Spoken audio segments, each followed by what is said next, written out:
નમસ્કાર, સ્વાગત છે આપનું. આપ જોઈ રહ્યા છો ન્યૂઝ 18 ગુજરાતી. હું છું આપની સાથે દીપા શર્મા. પહેલા વાત કરીશું લોકસભા ચૂંટણી સંગ્રામની.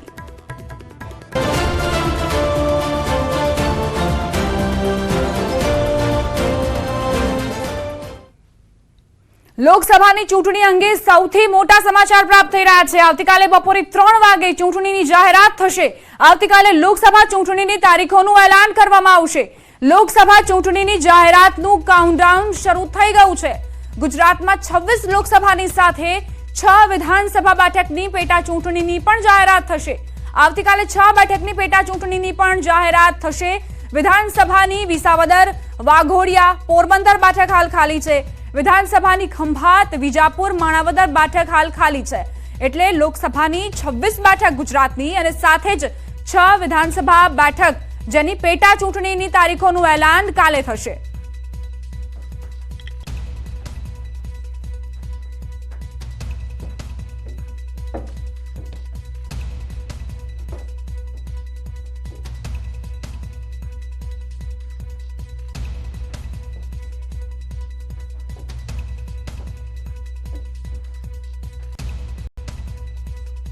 તો હવે આખરે એ સમજીએ કે લોકસભા ચૂંટણીમાં વિધાનસભાની જે ખાલી પડેલી બેઠકો છે તેમાં કેવા પ્રકારનું ગણિત છે.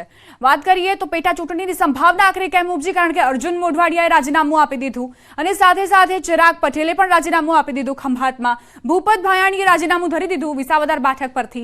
અરવિંદ લાડાણીનું પણ રાજીનામું છે માણાવદર બેઠક પરથી. સીજે ચાવડાએ વિજાપુરથી રાજીનામું આપી દીધું અને સાથે જ હવે આ 6 જે બેઠક છે તેની ઉપર પેટા ચૂંટણીનું આયોજન કરવામાં આવશે અને તેનું પણ એલાન કાલે જ સંભવ છે બપોરે 3 કલાકે. એટલે લોકસભાની જે ચૂંટણીનું એલાન થશે સાથે સાથે આ બેઠકો પર પણ એલાન કરવામાં આવશે કે આખરે કઈ રીતે તેની ઉપર આયોજન કરવામાં આવશે. સંભવતઃ એક જ ચરણમાં લોકસભાની 26 બેઠકો પર એટલે ગુજરાતની 26 બેઠકો પર એલાન સંભવ છે અને સાથે સાથે જે વિધાનસભાની પેટા ચૂંટણી છે તે પણ તે જ દિવસે આયોજન કરવામાં આવે તે પ્રકારનું આયોજન હોઈ શકે છે.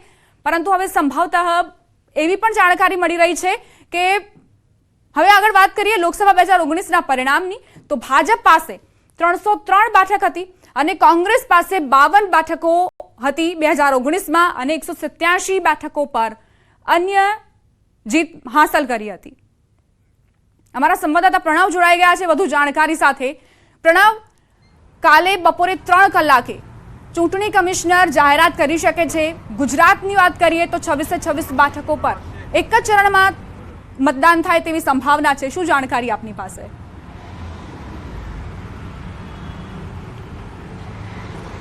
ચોક્કસ આવતીકાલે બપોરે 3 કલાકે ચૂંટણી પંચ છે તે પત્રકાર પરિષદ કરશે અને આવતીકાલથી જ સમગ્ર દેશની અંદર આચારસંહિતા છે તે લાગુ થઈ જશે. કારણ કે જે રીતે માહિતી મળી રહી છે કે આવતીકાલે ચૂંટણી પંચ પ્રેસ કરશે તેની અંદર ભારત અને સાથે જ જે અન્ય વિધાનસભાની પેટા ચૂંટણીઓ છે તેને લઈને પણ એ તમામ જે છે તેના ઇલેક્શન છે તે જાહેર કરશે.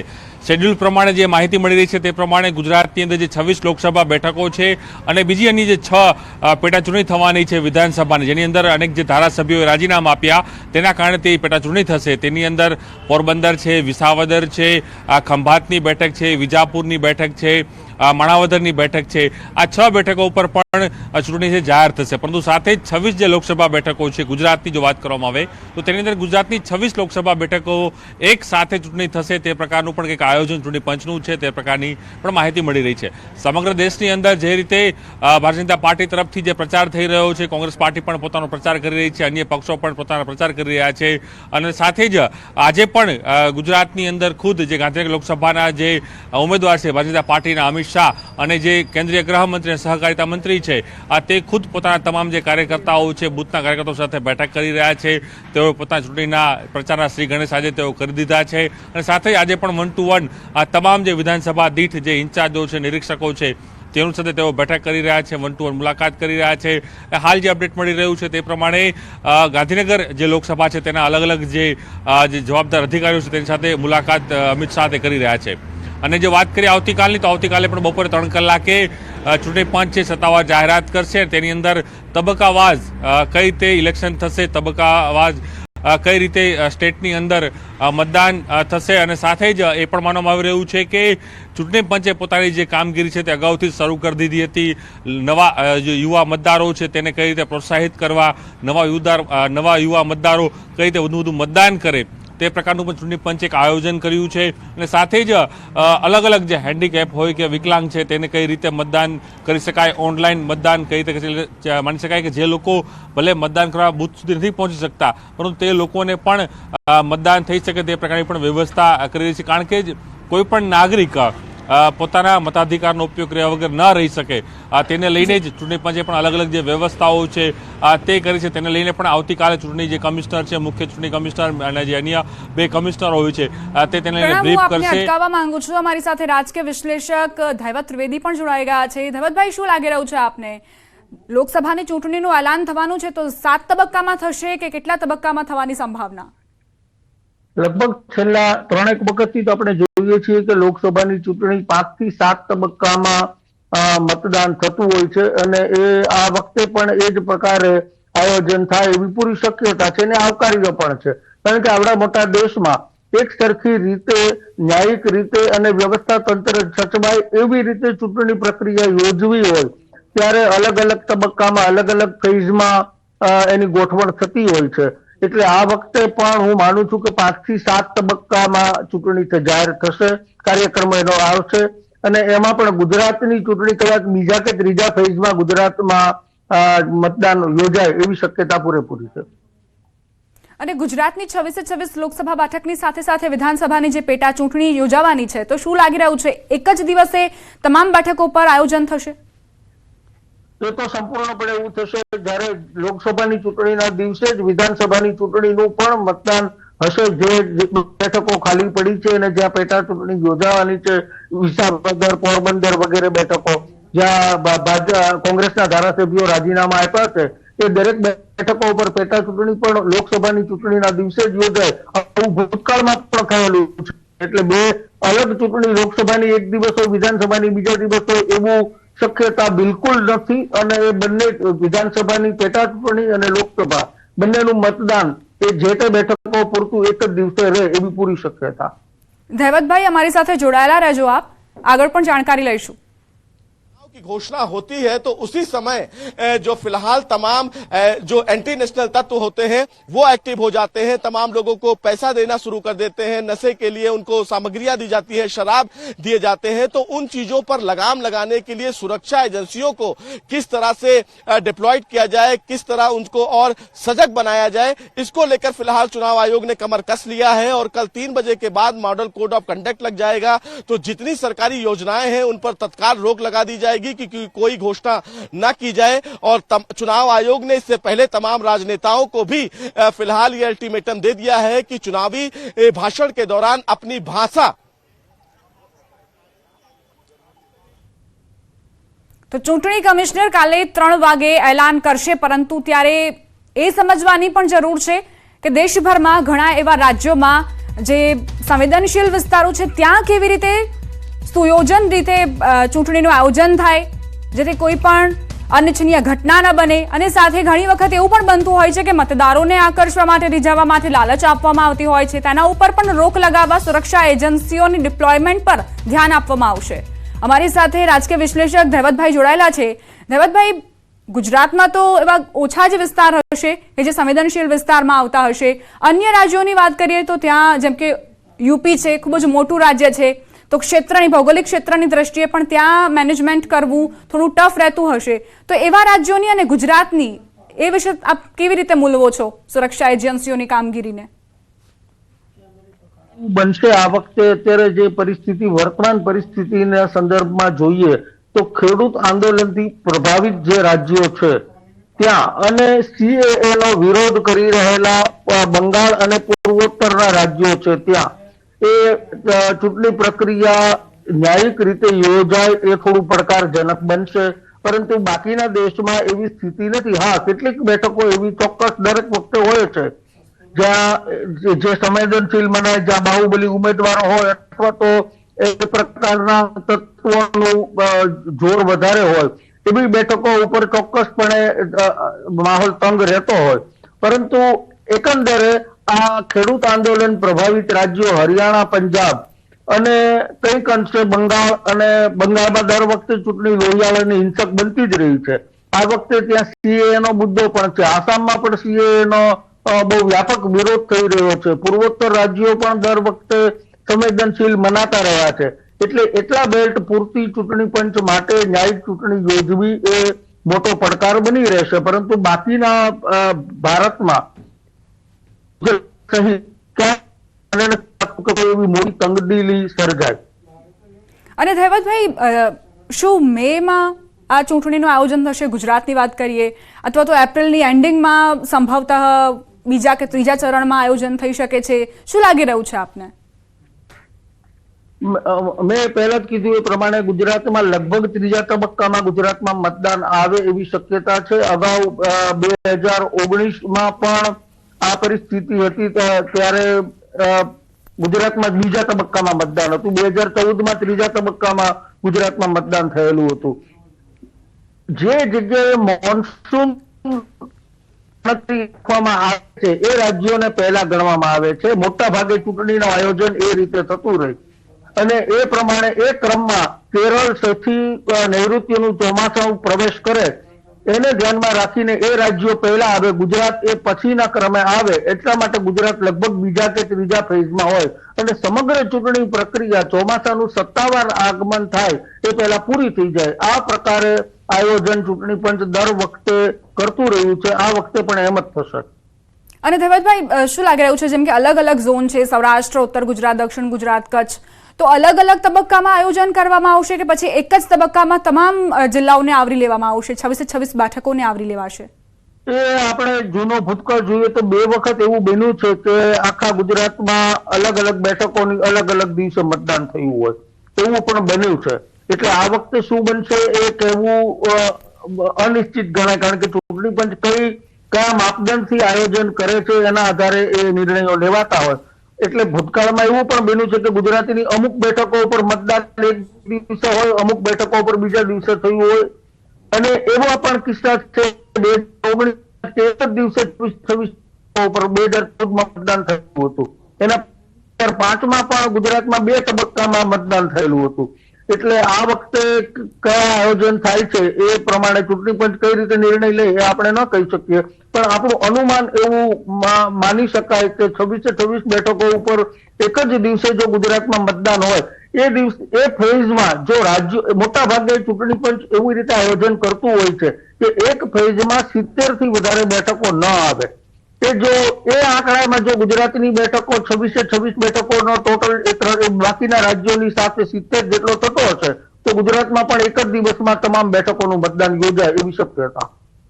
ધૈવતભાઈ, આપ અમારી સાથે જોડાયેલા રહેજો. આગળ પણ ચર્ચા કરીશું તમારી સાથે તારીખોના એલાનને લઈ.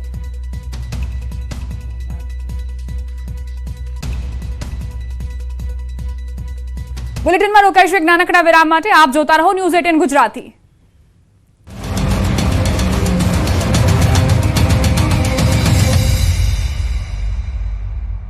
लूबी पंप्स, फ्लो नहीं फोर्स।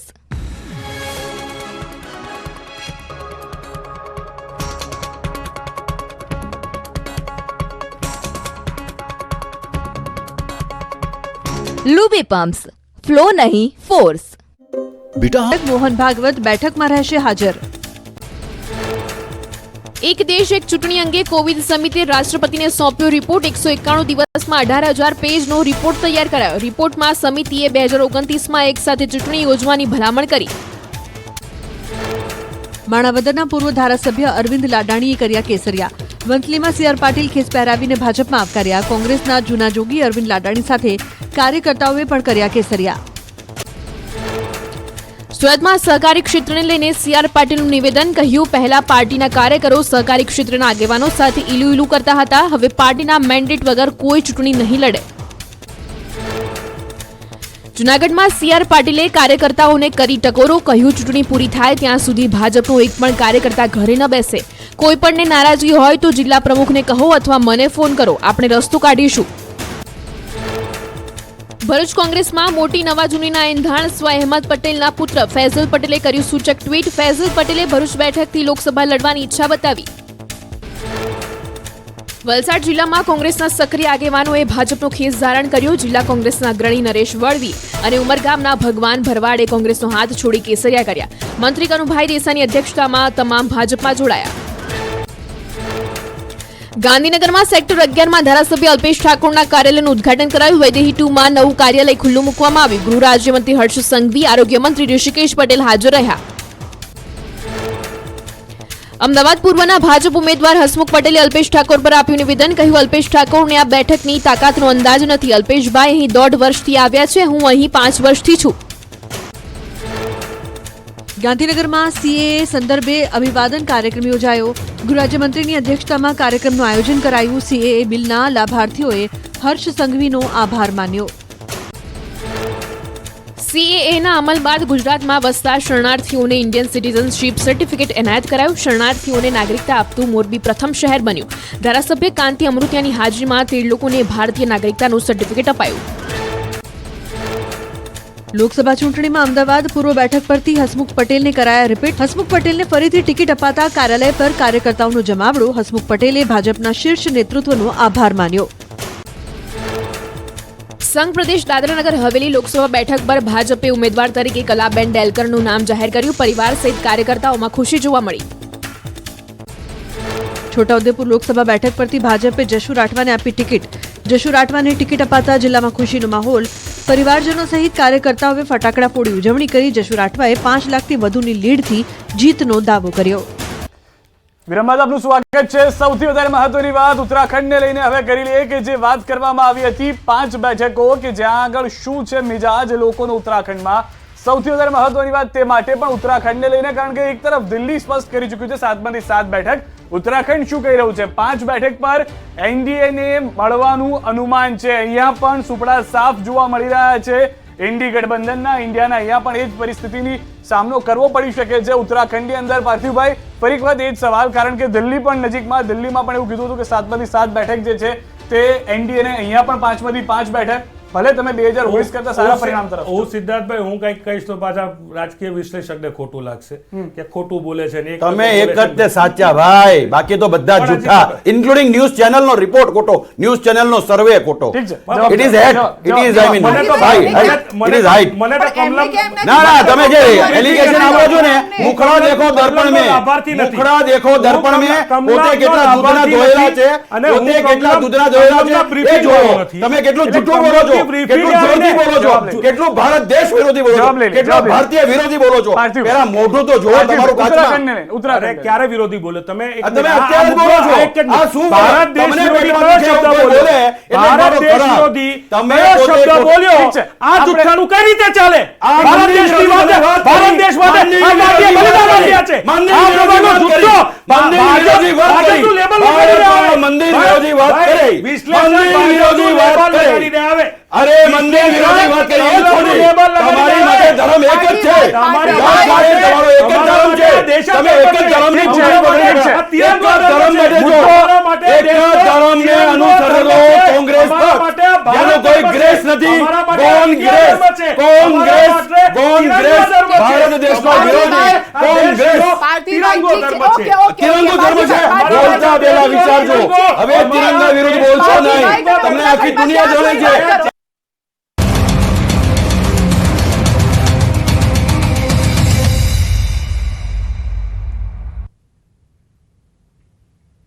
વિરામ બાદ સ્વાગત. મહત્વપૂર્ણ સમાચાર પ્રાપ્ત થઈ રહ્યા છે. આવતીકાલે જ ઇલેક્શન કમિશન 3 કલાકે પ્રેસ કોન્ફરન્સનું એલાન કરશે અને તારીખોનું એલાન કરશે. આ પ્રેસ કોન્ફરન્સમાં લોકસભાની ચૂંટણીની જાહેરાતને લઈને આ મોટા સમાચાર પ્રાપ્ત થઈ રહ્યા છે અને 6 થી 7 તબક્કામાં મતદાન થઈ શકે છે તેવી જાણકારી સૂત્રોએ આપી છે.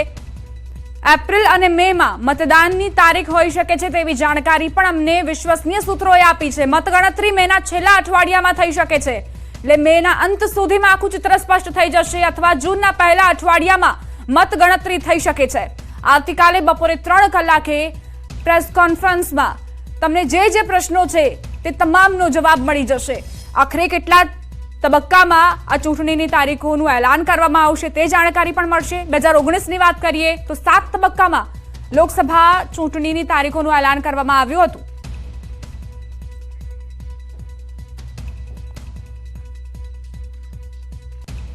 તો 2019ની હવે વાત કરીએ કે 2019માં 7 તબક્કામાં જે ચૂંટણી યોજવામાં આવી હતી અને તેમાં 7 એપ્રિલ 2014 થી ચૂંટણીની તારીખ યોજવામાં આવી હતી. 16 મે 2014ના રોજ પરિણામ આવ્યા હતા. 2019 લોકસભા ચૂંટણી જે 7 તબક્કામાં યોજવામાં આવી હતી.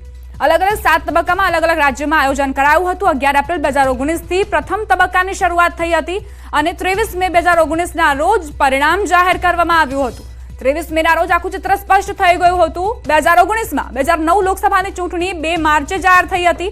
2 માર્ચના રોજ 16 એપ્રિલથી 13 મે 2009 સુધી ચૂંટણી યોજવામાં આવી હતી.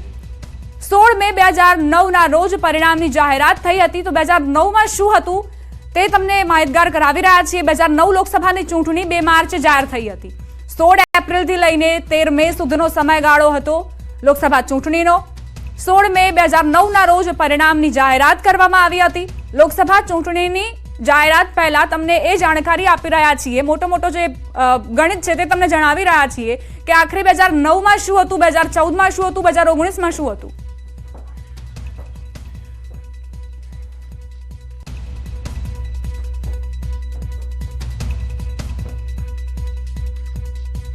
તો 2019માં કઈ બેઠકો કયા પક્ષને ફાળે આવી હતી તે પણ સમજવાનો પ્રયત્ન કરીએ.